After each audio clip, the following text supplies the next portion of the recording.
Mirë po shihet që numri ende është shumë i vogël i atyre të cilët flasin për dhunën seksuale që ju ka ndodhur gjatë konfliktit. Për shkak ka po përjetojnë ato gra të cilat nuk kanë dalë, nuk janë fuqizu, nuk e kanë përkrojën që e ka pas Vasfia, Shyretja edhe Ramadani sot.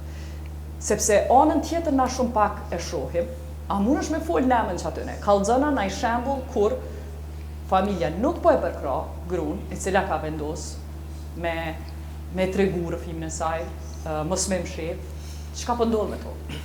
Po, faleminderit jeta, më lejo së pari që për ulem Vasfijes, Shyretës edhe Ramadanit, edhe gjitha të mbijetuarve të tjerë të cilët çdo mëngjes zgjohen me një kujtim, me kujtimin e një dhune të cilët nuk e kanë zgjedhur vetë.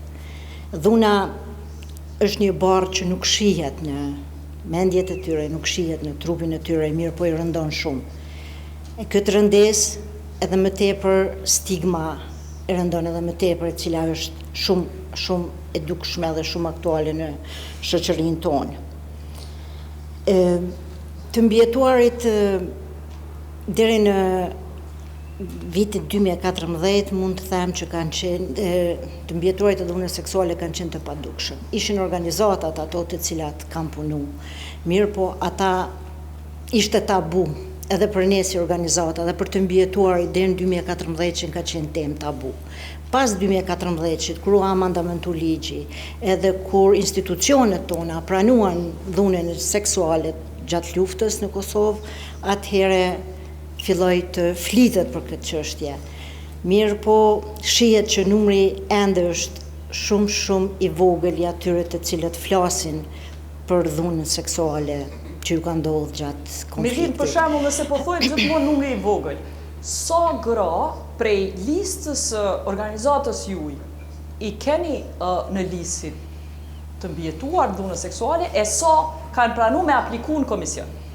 Po, në databazën tonë kemi diku rreth 1000 të mbijetuar të cilët janë të regjistruar dhe marrin shërbime psikosociale, juridike, shërbimet ginekologjike dhe fuqizimin ekonomik. Mirë po, diku rreth 160 deri në 200 vjeta, ndoshta mos jam shumë sakt me numra, po është ky numër që varion, që ende nuk kanë marrë guximin të aplikojnë për pension edhe për të gjitha reparacionin edhe mundësitë që ligji ju ofron deri më sot. 80% asaj liste kanë marrë guximin.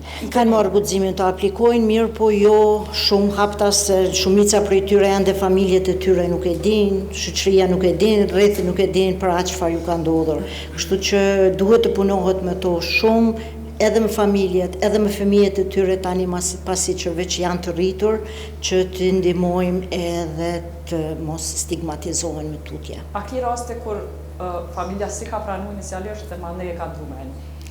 Po, ka shumë raste të ne, mirë po kujtoj që edhe të gjitha organizatat të cilët merren me këtë çështje ka kësi raste, dhe këto janë rastet më të shpeshta, që gjejmë një arsye që të ofrohen deri te organizata për të marrë shërbimet dhe pastaj gradualisht bëjmë duke punuar edhe me familjet, edhe me partnerin, edhe me fëmijët, atëherë bëjmë të mundur që së paku familja ta pranojë edhe pastaj gradualisht duke i fuqizuar dhe në aspekte të tjera siç është fuqizimi ekonomik, apo edhe këshillimet juridike dhe të drejtat juridike që ne ju ofrojmë atyre ata të fuqizohen edhe të pranohen ndoshta edhe nga rrethi vet edhe nga komuniteti më gjerë. Kallëzona edhe çka u puna e kësaj kartelës që hala sufukse realizuese. Nëse kemi pas fushata s'ka qenë veç për pensionin, kanë pas me marrë një lloj kartele. Beneficione tjera. Çka kish ndihmu që ajo kartele dhe a është u zbatu?